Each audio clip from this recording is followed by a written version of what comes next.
best part of real estate is having that control. You see it, feel it, touch it, relationships with the tenants. It's like we're setting ourselves up for success. And that's when it really transitioned to set of, hey, I want to just flip, which is important to gain the liquidity to buy assets in the beginning. So I wouldn't change that. Then I said, hey, I just want to invest in these properties. You're listening to the AZREIA Show. If you're looking for quality real estate investing information that you can trust, you've found it. Stay tuned and join the tens of thousands of members that have already benefited from AZREIA, your home for education, market information, support, and networking opportunities that will advance your real estate investing career. Hello, great state of Arizona and the AZREIA family. How are you guys doing today? Today we have a very special guest, but before we get to our guest, we always want to welcome our executive director, Mike Delpreet. How are you doing today, Mike? What's up? What's up? And today we have Zachary Kepes. Zach hails from Detroit, but been here in the Valley for numerous years. He have numerous properties, done tons of deals here in the Valley. So we want to welcome Zach to the show. How you doing, Zach? Unbelievable. Rather great to see you. Like that Midwest energy. Yeah. I'm sorry, Zachary. No, I want to make sure I correct you. You call me whatever you want. You know, in the Midwest, we like to shorten everything, man. So Zachary, kind of tell us about yourself, kind of give us the background, who you are, how you got started in real estate, sir. Sure. Appreciate the opportunity. It's a funny story because I ran into Michael. We knew each other from the past. I ran into him at Costco the other day. I see people buy houses. I was like, bro, you buy houses. You always got to talk to people, put it out there and connect. So it's always important to, differentiate yourself and wear the apparel. So again, thanks for the opportunity. Sure. So reverting back to your question, hail from the Midwest. I went to business school at Indiana University, Kelley School of Business, grew up in a family of entrepreneurs. Always knew I wanted to work for myself. And as you do the research in terms of the wealthiest people in the world, I always say,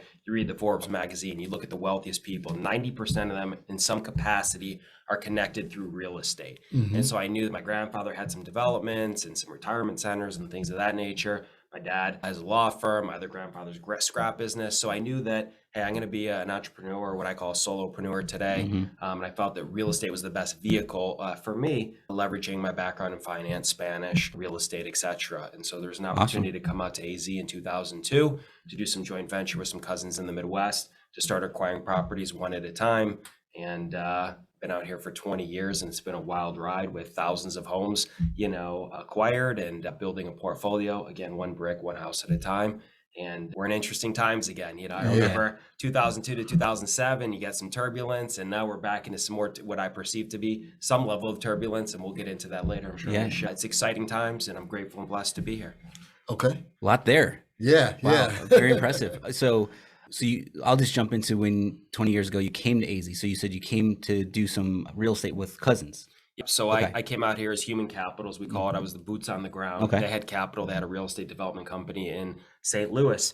And so they had a lot of ammunition or gunpowder. And I was the gentleman out there looking and sourcing the deals. So we created a joint venture, a partnership on a 50-50 split. I did all the work, found the crews. They provided the capital, and then we split the profits. At that time, it was just solely flipping. I wasn't holding anything at the time in 2002. So came out, got my license, was solely focused on building key relationships, which is still key in any business, relationship-based business, and a lot of REOs, some short sales as we proceeded, a couple of years later. Then when the market busted, I just went out and started, doing my own deals with outside capital, OPM, other people's money with the same, partnership levels. And then from there, after each divestiture, utilize that capital to build my, my own assets, my own properties. So getting your firm footing out here in 2002, how did you build those relationships? Where did you go? Because you're new in this space, in this area, and you don't know anybody. So I literally didn't know anybody. I started real estate school and let people know, hey, this is what I'm going to do. I got to manifest it and project it. I talked to a lot of people. I believe money is made in the field, not in the office. So I went up to the meetups. I went to the AZREIAs. I went to, anything where there's other investors and wholesalers, if you will. I called all the Buy Ugly Homes house guys. So did all that, exhausted all the efforts to meet other people that were flipping properties or wholesaling. And then when I had more money to deploy than I did relationships, so then we started doing direct advertising. So we had a company called 1-800-NO-AGENT, where we advertised on TV and billboards and radio. So then we manufactured our own leads by going direct to seller. So it was an amazing opportunity to interface with thousands of sellers and offer them, consultative offering, which was, hey, either sell us your house direct, or we're happy to represent you and get you top dollar, depending on your utility, your needs at the time. So we had a solution for everybody. You call us up, one way or another, I'm going to leave with a contract. It's going to be exclusive right to sell your property, or I'm going to buy it. And I'd love to buy it, but if not, hey, here's the numbers, let's do some business. But where'd you get that from though? Like, I know you have the business background, like family and everything. Like, you came out here fresh, no Google View, no Google Maps, no GPS, right? I know I was here at that time, so it's like didn't know anybody. So what gave you that grit to,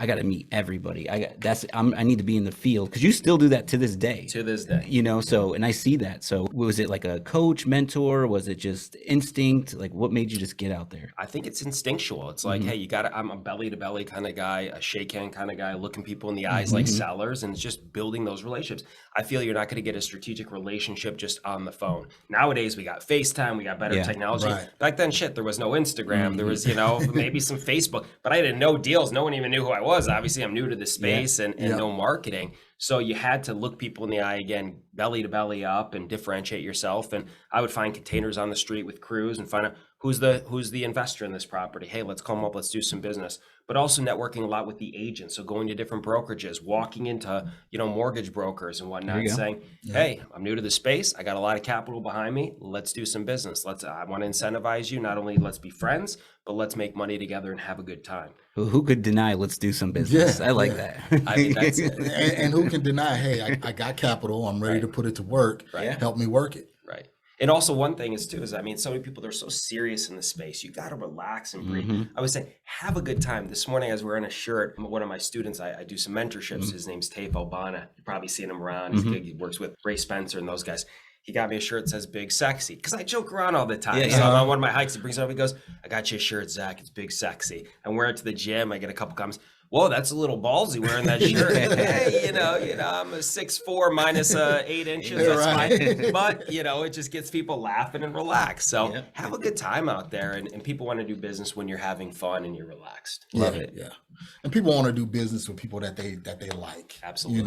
And that's the worst thing, to be in business with somebody that you don't like, because you will always be at odds. So, for sure. I mean, that's a good stance.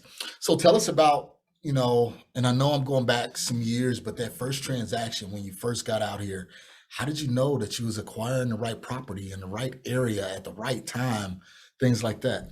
Great question. Sometimes you got to just, life's about risk and calculated risks and chances. I knew that I didn't want to start with $1 million specs. I felt that was too risky. Even to this day, 97% of my portfolio is comprised of lower income things. So I wanted to target the low income housing. I'm a contingency kind of guy. I always say, in the worst case scenario, if this falls, flat, or I miss the numbers, what transpires if I can't sell it at this retail number? I can always rent it. And what's the rental yield? So I'm always say, again, what's the worst case? I'm going to set myself up for success, not failure. So no matter what, it'll be a learning experience. Maybe I break even on the retail, or worst case scenario, I rent it and I get, a 13 or 14% cap rate, which we were getting back in the day because the numbers were so much lower and the rents were still pretty strong based on demand.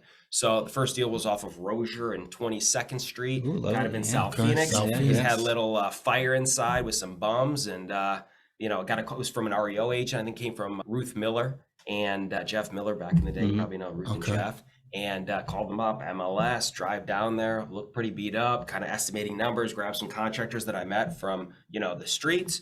We looked at it, ballparked some numbers. I think I bought it for 60. We put in 15 and sold it for 99.9. So at those numbers, that margin, that was a good success. Okay, this isn't that hard, you know. But I always tell people, start at the low income and get proficient at that before you jump into the mid range and the high end stuff. Some people are like, I'm gonna just jump in and buy $1 million home and try and make $200,000.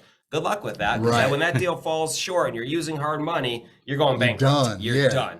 So do deals that you have long-term stability, that you can stabilize, and no matter what happens, you can get a good yield. Love it. Love it. All right. So that was when your first deal? What year was that? That was in 2002 in the end of August, first acquisition. So what did you notice about that time frame compared to today? Yeah, so things were just getting ramped up. Then there wasn't first of all, there was not nearly as many investors as Yes. wholesalers. Like, Yes. it's crazy. Yeah. To everyone you talk to before, there's probably more wholesalers that, Yes. jokingly, than there is real estate agents. Yeah. Everyone you talk to back then, I'm a real estate agent. Oh, what do you do? I'm in real estate. Everyone's in real estate, right? Yeah. So how are you going to make money? How are you going to carve out, to differentiate yourself and create a piece of the pie? The difference is today, it's so saturated. It's crazy. So you need to bring a lot of value to the table. You can't just be some intermediary trying to take a contract and flip it for $3,000 or $5,000, because you're not adding any value to that chain. You got companies now like Investor Lift that are cutting out all those intermediaries. Now they could just post it on that site, and boom, they're getting direct access to real buyers like myself and Michael and you get Marcus. So, if you're not providing value, you better figure out a way to do so quickly. Back then, there wasn't as much competition, so everyone had the opportunity to make money. Right. So what's value today in real estate? Value is, hey, examples. you got to have capital, you got to have crews to create value. That's what I like to say. So if I'm buying a home at 75 cents on the dollar, how do I get it to the, retail value? Well, it's bringing in the right crews. Economies of scale is value, buying materials and sourcing stuff, mitigating the materials acquisitions and in the operations. Right. Yeah. Because, there's a lot of delays, right? People are trying to bring in the doors and the cabinets. They're 3 months out. How do you mitigate that? By ordering mass quantities today to fill those homes, quartz, granite, all the materials. So there's a lot of bottlenecks. And just not touching the contract, like know the end users, know everybody in the business to source and maximize the value of each deal. Great answer.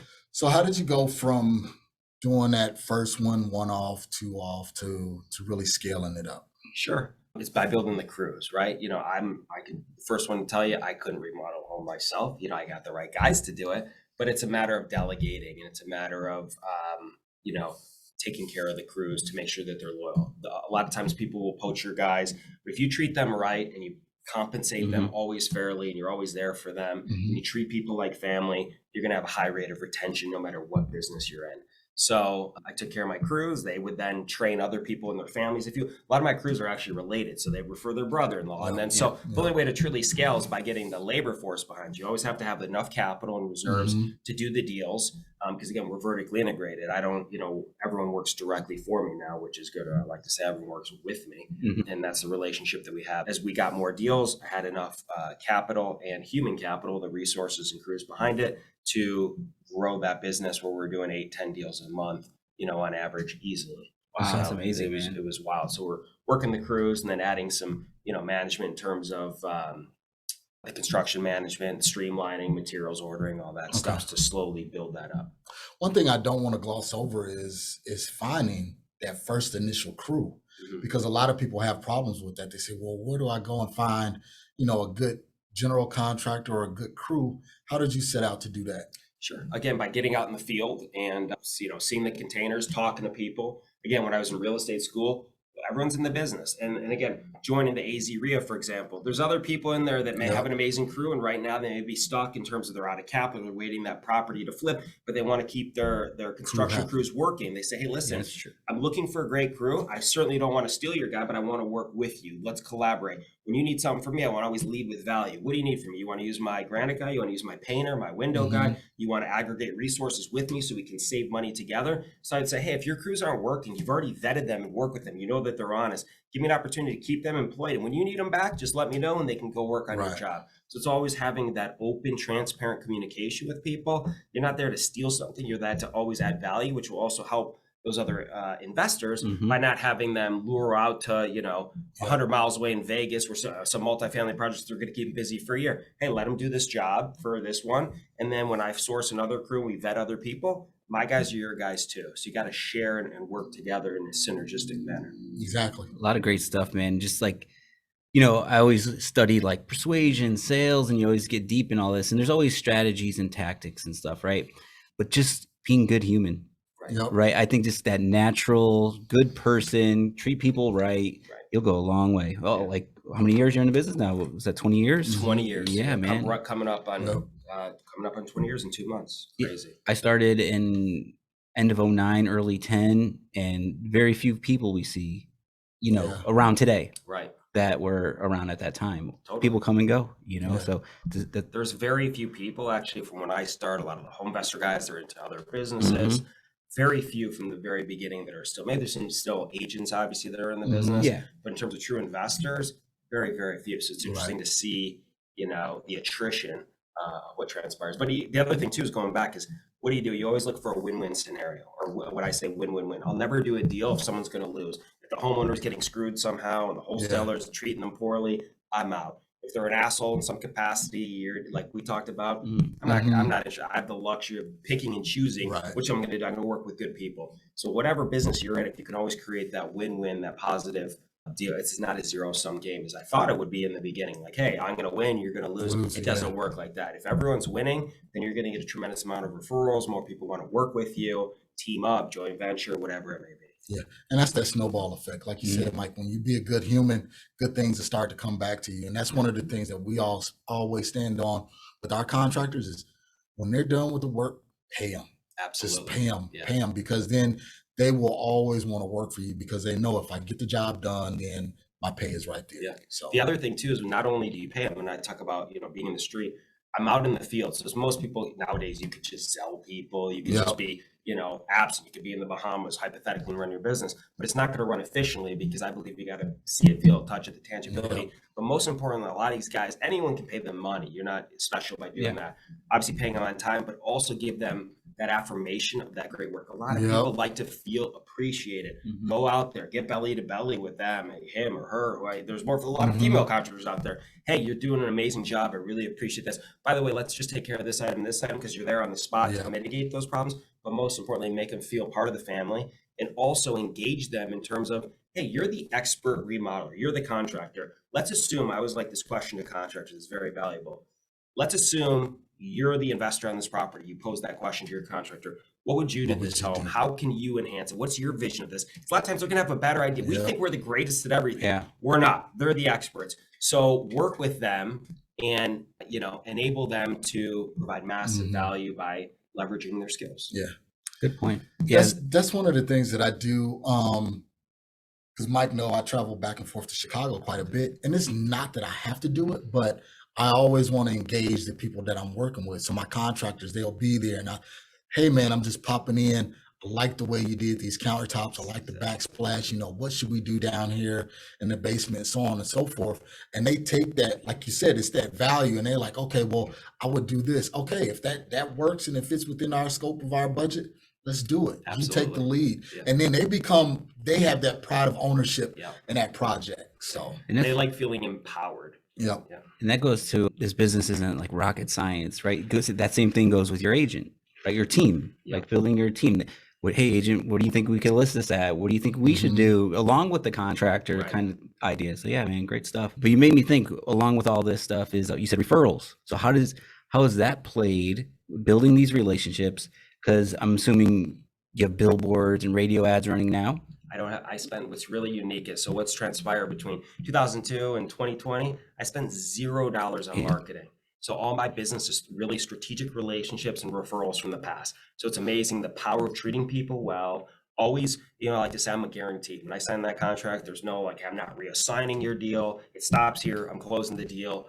Once you work with me, you never want to work with anyone else. That's a good line for someone else. It shows so much confidence. Like, hey, there'd be no BS. There's no retrading. There's no re-inspections. There's no hey, let me bring in my contractor and let's evaluate this, and then we're going to beat you up. What you see is what you get. And that's a rare breed these days. A lot of people are always posing and posturing. Oh, I got the money. Then they're looking for the next buyer to make 3 or 5 or 10 grand. They're writing checks, for $5,000 and exposing themselves to $500,000, or the average price for home right now, $4.25, to hope to make $5,000 or $6,000. Are you crazy? Yeah. I mean, we're talking about hundreds of thousands, and you're trying to make a 1% fee by being an intermediary, and you're putting up all this money. Yep. Let's step back and think about it. A lot of people haven't really enforced those contracts, which they can. You realize that you're signing that contract with $5,000 earnest money, which is non-refundable, by the way, and then you're just trying to make a few bucks. You're crazy. Might as well be an agent. You might as well you make more money. You might as well be an agent. You might as well flip cars. I don't know, but it's a lot of risk. So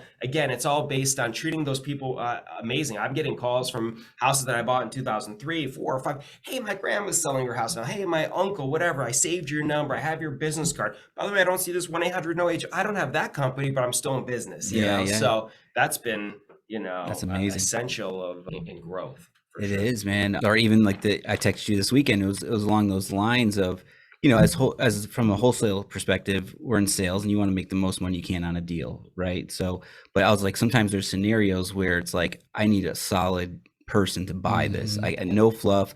I was even scared to send it to some wholesalers because I messaged you. I was like, hey man, this is just low key. I just need a solid buyer, unique scenario, sight unseen, no inspection, post eviction. Complex deal, right? Very complex. And you can't just is there a buyer out there? Can another wholesaler help find that buyer? Yes.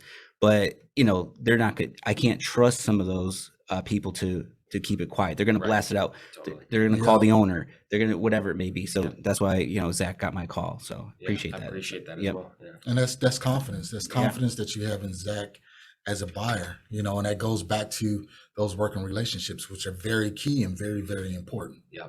So let's get into the doom and gloom. So you 2002, 3, 4, you're figuring out Arizona, you're doing deals, big budgets, marketing, and it stopped. Right. Or did you see it? Well, I mean, no one really sees it coming, especially this is my first time around. It's funny, all the people in this business now, have only really had wind at their back, right? It feels good. Yes, like, thank hey, you you can't for sharing lose. that. So, hey, I'm an amazing investor. I throw a dart at the wall. Oh, I made 20%. It worked. Yeah. It's amazing. Were you really that good, or was the market supporting your inefficiencies and your mistakes? And that's really a big question people need to ask themselves to look in the mirror now. So in today's market and what transpired back then is by being vertically integrated. So what I mean by that is, hey, we had the cash, we had the crews, I would sell it, so there was no outside parties. We're involved in every aspect from acquisition to remodel to disposition, including the banking. So we weren't relying on anybody else.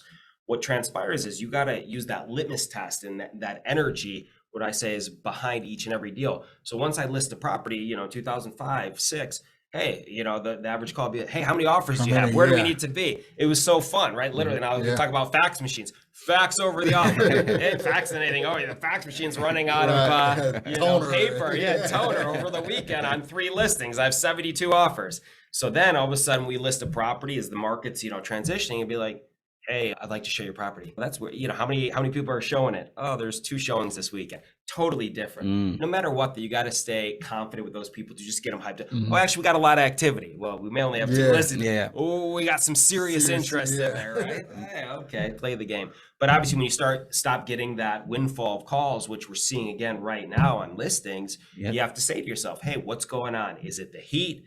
Is it the interest rates? And then you got to talk to your fellow investors. That's why, again, going back, it's so important to network and communicate with your colleagues in this space, the lenders, the investors, the agents.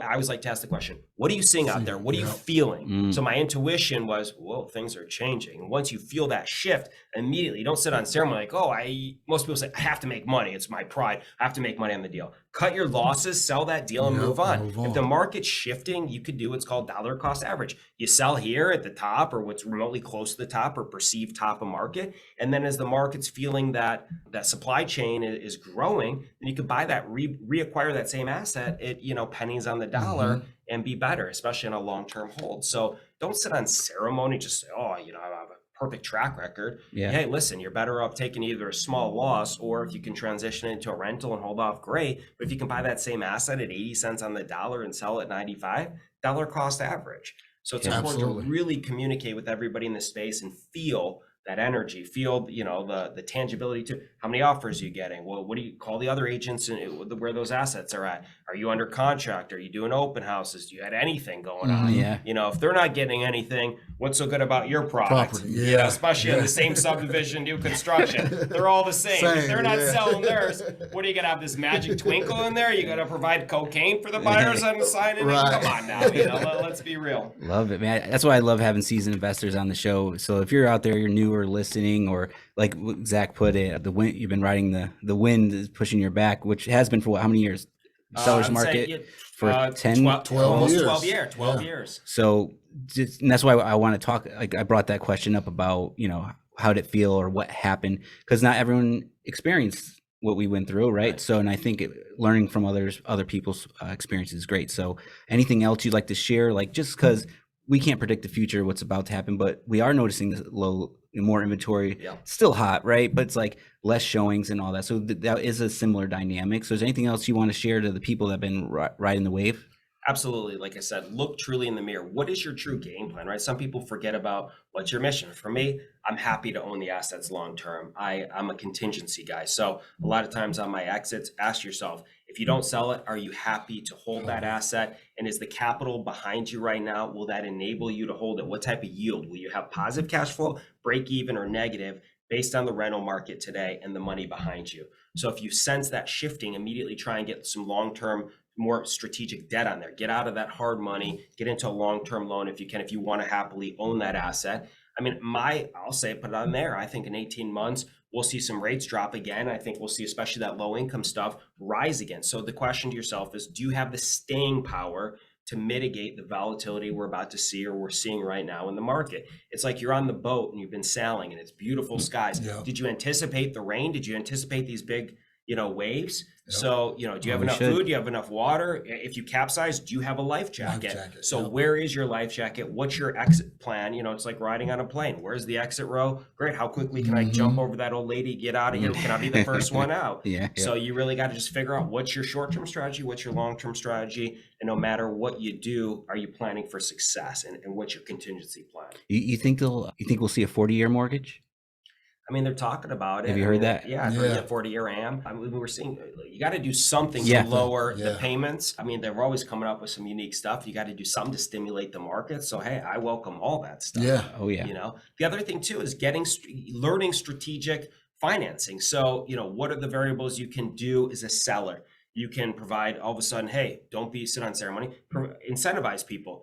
One, most people again today are still offering 2% or 2.5% to the agents. Incentivize the damn agents to make sure that they're bringing the buyers. Yeah. If I'm an agent, I'm going to look honestly and say, hey, what's the co-broke on here? Oh, 2%, 2%, 2%. Oh, this guy's offering 3%. Oh, and a $5,000 bonus. Your been first seeing price that. concession on that big deal is going to be 10 or 15,000. Incentivize the agent to bring their clients over there. You'll have a greater rate of success. That's true. Number two, you can buy down the rates for the buyers. Yeah. Instead of dropping 10,000, give them 5,000 to buy down the rate. Now it makes it affordable to them. Maybe offer a lease purchase, maybe seller finance, and make sure you abide by the Dodd-Frank Act. So make sure that you're versed in all the different strategies, again, contingent wise, to get yourself out of that asset if that's your game plan. Very true. Very true. Great. It's those strategic alliances and knowing how to dispo that property that you hold, versus just saying, hey, let me just throw it out there and see if I can get max dollar on it. Hey, maybe I have to do a concession. Maybe I have to pull back a little bit just to make sure that I get out of this project. For sure. I'm seeing those bonuses. I noticed that this weekend. I was like, oh, that's new. So those are things to pay attention to. I mean, again, call the surrounding assets in that same sub. That agent, that same house has been on the market 30 days. You're about to price yours at the same price. Be prepared to sit there and, wait for your phone calls and wait for a long time. So what are you going to do to differentiate that? Check all those boxes. FHA approved. Maybe it's seasoned for 90 days now. 1031 exchange, no problem. Lease purchase, seller finance. Be versed in all those boxes that you never paid attention before because it was just conventional and cash. Education, man. Yeah. Yep. Always Educate yourself on those, exits. Yep. Have you have you ever done coaches, mentors kind of thing, or you just always been just in it?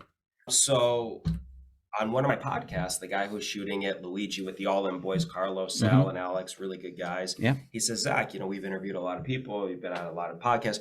You got a coach, man. You've been in this business for a long time. You've been through the volatility. Let's shoot a course together. I'm like, I've never really, you always have this guru stuff. It always turned me off. I always just want to be in the thick of it and acquire assets.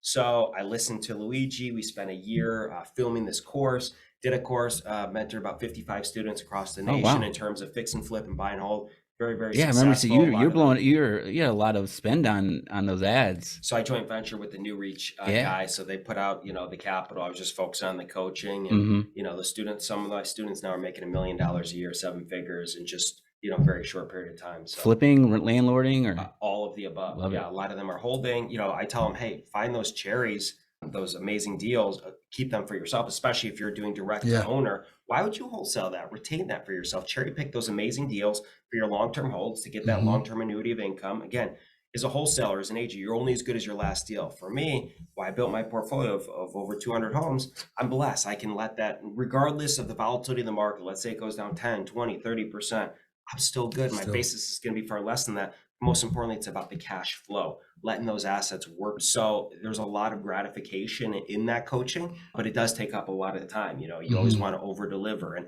I'm a FaceTime kind of guy, or get with the people. So I probably missed, millions of dollars worth of deals, but your legacy is about, instilling and coaching and mentoring people to change the trajectory of their families. So that's irreplaceable, and I wouldn't change it for the world. Great, man. It's amazing. Great. Amazing. All right, well, let's take a brief break, hear a word from our sponsors, and then when we come back with Zachary, we want to talk about how you transition from flipping to holding a lot of the assets. Are your real estate dreams on hold? With work, kids, everything else going on, time is limited. Most days you feel like the world's on your shoulders. You might even say to yourself, if I just had someone to lean on and push me in the right direction, I know things would happen quicker. Well, then you need to check out the Deal Finders Club, a community of investors eager to close more deals, sign more contracts, and just get ahead in life. The DFC provides weekly coaching, thriving online community, and all the education you need to be confident. DFC is your fastest path to closing more deals. To learn more, head over to AZDFC.com. That's AZDFC.com.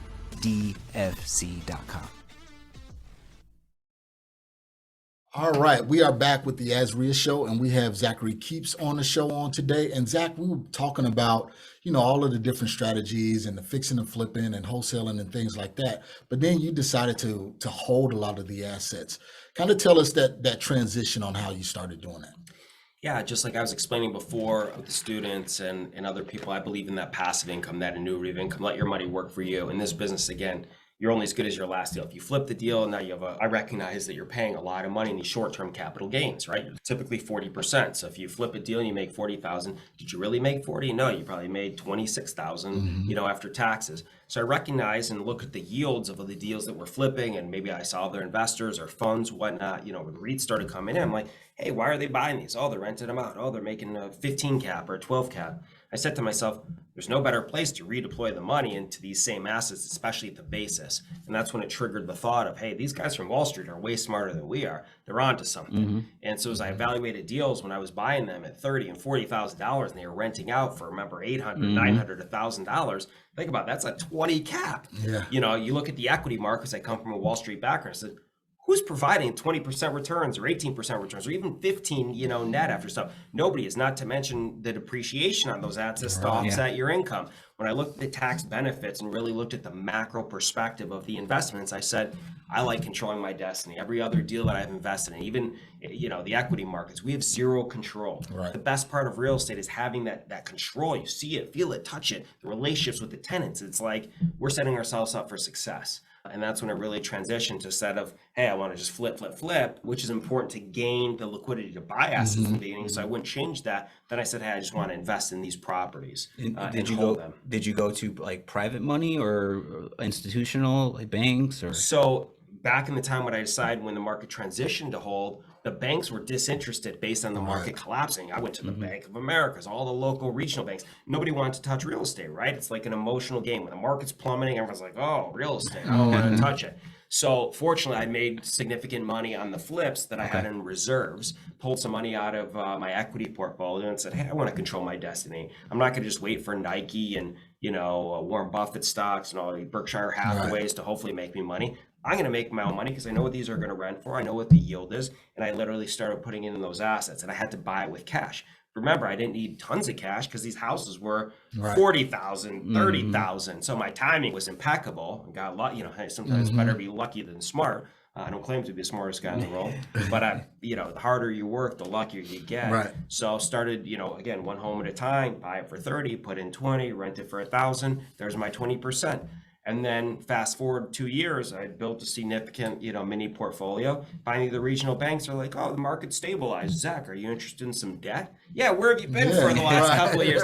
Yeah, I'm interested. Are you available in minus 20 minutes? Let's talk. So it's pretty easy to do, low leverage collateralization with those assets. So I cross-collateralized those rental homes with the regional banks at 65, 70 cents on the dollar, created lines of credit to leverage those lines of credit to then acquire new assets.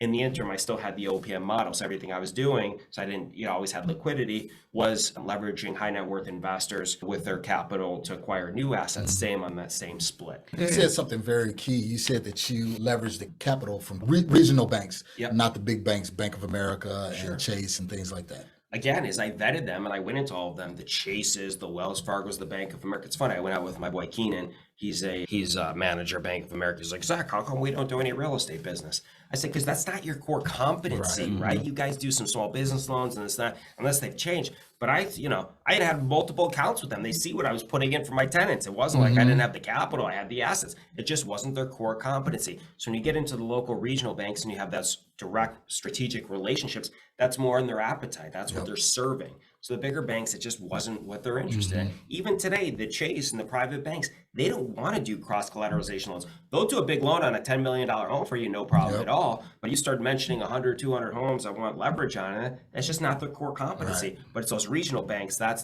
their appetite. And a lot of those regional banks, they still hold the notes. So they're not selling it off on the secondary market. They're servicing it. They know you. You're getting quarterly returns, the P&Ls to them. So they're very efficient. That's what they're structured for. These big banks, they're just not interested in it. It doesn't, again, times could change, if they have a bigger appetite. I always say, hey, you don't ask, you don't receive. I'd always vet everybody out. You always want to be asking the questions. Are you interested in loaning on single family rentals or multifamily or land development? Always ask the question. Don't just assume the answer is no. If you do, you're not going to get the opportunity. There you go. Was there? But there was like a big mindset shift there, because if you're out there flipping, markets change. Obviously, you got to make a decision. But like, you have this money, the markets, you're in a whole new environment and world. You don't know where everything's going, and then you're like, okay, I'm going to start renting, which is like planting seeds, right? Sure. So how was that? Just taking the money out of your bank account? I know you're confident and obviously you knew what you're doing, so it probably wasn't that big. But for someone listening might be like, wow, you went from flipping, stop. Landlord, 1 month at a time. You get what I'm saying? So was that a big shift for you in your mind, or what? It was a shift, but I was also excited about it. I was looking forward to that mail. I remember though, I was a little nervous, right? You're taking on something new, you risk, it's new, you're anxious. I was excited. That was the days where no one was going to the bank or selling you the money. They're literally mailing you the rent. I would check my mailbox. It was the 31st, the 1st. I'm like, ladies, I hope you paid that rent, the $900. I was anxious for those checks. And they started coming in. And you're like, oh, there's That's something cool. so like gratifying about opening it up. They call it mailbox money for a reason. Getting in that mailbox money. First it's $900, the next month it's $1,800, then it's $2,000, it's $10,000, it's $20,000. You're like, this is amazing. I like these dividends, and I created this. Again, talk about gratification. It's like cooking your own meal versus going out to the restaurant, right? You can go sit down. You don't know what's going on behind the scenes. If you're cooking that meal, you know what oils you use, how healthy it is, and then you get that gratification. You and your gal, your boyfriend, girlfriend, whatever, there's something just, extremely gratifying about knowing you created that. And you probably hear this a lot. So if you are in the business and you comp properties, you see Zach Ventures when you're comping all the time. So I always see your name, man. I hear it all the day. I get the Instagram. Oh, another Zach Ventures. What'd you pay for this? I'm like, who is Or they say you stole this house. I said, you're forgetting something. I buy an assignment. So whatever you see in the tax record isn't what I paid. Right. So don't think that, hey, if you want to sell me at that same price, I'm a buyer. But honestly, you could mark it up 20 or 30,000. I'll still buy the asset. Just transparent. Love it. Awesome, man. So for a new person getting into real estate investing today, what would you tell them? What instructions would you give them?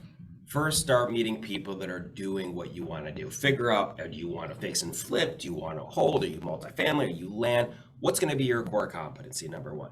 Once you've addressed that question, surround yourself with people that are doing what you want to do so you can learn from them. It's like going to the casino and learning blackjack, right? You're not going to learn by putting your money on the table right away and not know the rules. Learn the rules of the game, learn what you're doing, simulate it, play with your friends, pretend you're the dealer and the player and the dealer till you feel competent. Then once you do, start at a low-level table. Same thing in real estate. Go around the people, show up to the AZREIAs and these other investment seminars and find the right people or get yourself a mentor to teach you exactly what to do. You got real money on the table, investing 5 or 10 or 15 or 20,000, whatever it is, on a mentorship. And a lot of that stuff's free, by the way. Go get all the research on YouTube and Instagram and find the right people, emulate what they're doing, and then get out there and start buying. But don't buy complex projects as you start. Buy with what I call simple cosmetic remodels. Don't start getting into, additions and crazy permits and stuff. Do the simple, lower income stuff so you can incrementally build your skill set and then grow on, into a scalable business. Love it, man. Wow, a lot of great information, man. Yeah. Good conversation. Kind of one last question, kind of wrapping up here, and I always like to dig into this. So Zach, you said you started with like the lower income, bottom of the market properties. Is that still your core competency, or are you doing something different? No, absolutely. Obviously, as you have your net worth grows and you can take on more risk over time, it's still my core competency. I'd rather own 3 $400,000 homes than one $1.2 million home any day of the week.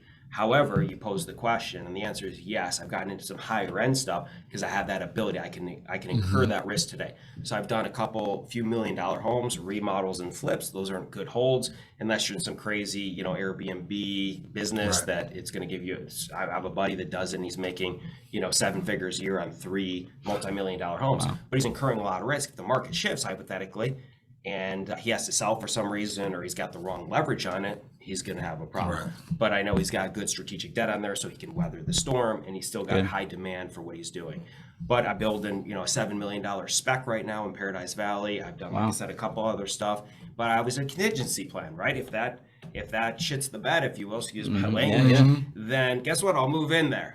Problem. It's gonna be a beautiful home, or I have a really nice Airbnb. But I can stomach that risk, so that's okay. Good for you. But I certainly don't recommend that for somebody jumping into the business. If you have enough assets to support that debt, and I also love the design aspect. I like enhancing these neighborhoods. So for me, it's like I'm still having fun. I brought in another designer recently. I like the engagement, the synergy with it, building the team. Every house is unique and special in some way, and we want to maximize that. And that's one other good point, is the market shifts. You got to be better than everybody else. So, spend the money to make the money. The days of these hotels aren't going to work anymore. You got to do a nice remodel. You got to stage it. You got to pay the commissions, but put in the work and make it beautiful so it appeals to the emotions of buyers and or renters. So you'll get a premium for rent, and you'll be the first male or female to dispo that property because you did a great job. And you're going to sell with good branding and good confidence. So now's not the time for shortcuts. Now's about going the distance and make it beautiful for longevity, durability, branding, so you can continue to do what you do in a volatile environment. So true. That staging's such a key, man. I need to strap that in real quick. If you didn't hear that, that helps so much. We had like a little 600 square foot house in the Pearson Historic District. No showings because it's so small. It's such an awkward space. You gotta pull out these stagers, man. It's very important. Cool. Yeah, that's one of the things with staging. I actually had an agent that's doing a listing on one of my properties, and he was like, well, why do you spend the money to stage? In this market, you just put it out there. And I said, but the market is shifting, it's changing. You have to be able to give that visualization to people when they're coming in through the door, especially, it may sound like a cliche, but the women is normally the buyer. So when they come in and they can see, all right, the living room is here, this is how you set up the kitchen, this is how you set up the dining room, then it's easy for them to see themselves in it. But when it's an empty shell, it's kind of hard for them to visualize that. So staging is always a benefit in my book. It's like a new build. Right. And guess what? For whatever reason, you're way over budget and you put all the money in the property, virtually stage. You can virtually stage for $50 or $75. At least they get the visual on there too. But I'm a tangible guy. Put the furniture in, make it feel good, and let's go. But again, do the best that you can do with the budget that you got. There you go. So speaking of tangible, how do people get in touch with you?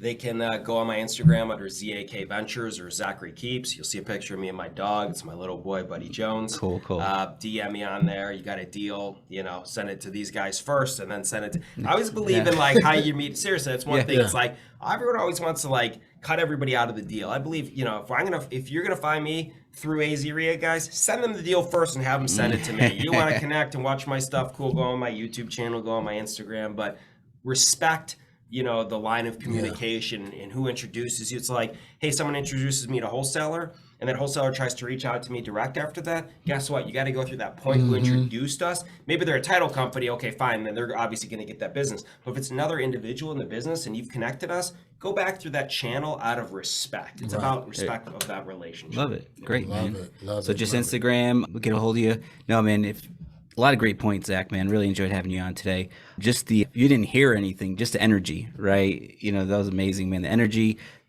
simple things, is being human, treating people right will get you through 20 years in the business, man. Yeah. Yep. One other point that I always like to leave with people in this business, it's all about, again, differentiating yourself. I mentioned like the big sexy shirt, whatever.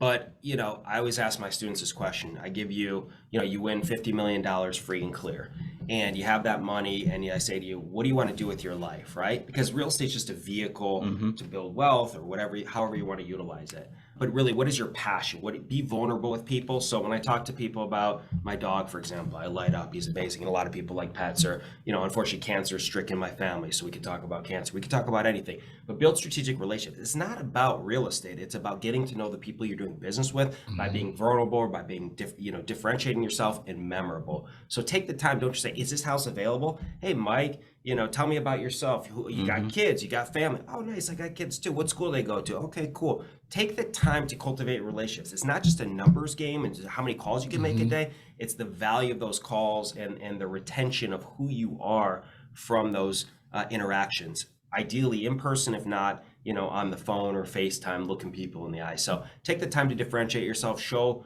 why they want to do business with you, because, hey, you're giving X% to that charity with the $50 million you have, or your foundation, or what you ultimately want to do in life. And then people will want to do business with you because you're a good person. There you go. Let's leave it on that. Yeah, you can't top that, guys. Thank you again for being loyal listeners to the AZREIA show. Again, this is Marcus Maloney with Mike Delpreet, and today our very special guest was Zachary Kepes. You know what to do. Always go to our YouTube channel, go to our Facebook, Instagram, go to our website, AZREIA.org, AZREIA.org. We'd love to see you around the community. Once again, it's Marcus Maloney. Thank you so much. You guys have a wonderful day. Thanks for listening to the AZREIA Show with your hosts, Marcus Maloney and Mike Delpreet. We hope you enjoyed this episode. If you found this information valuable, head over to AZREIA.org and learn more about our community.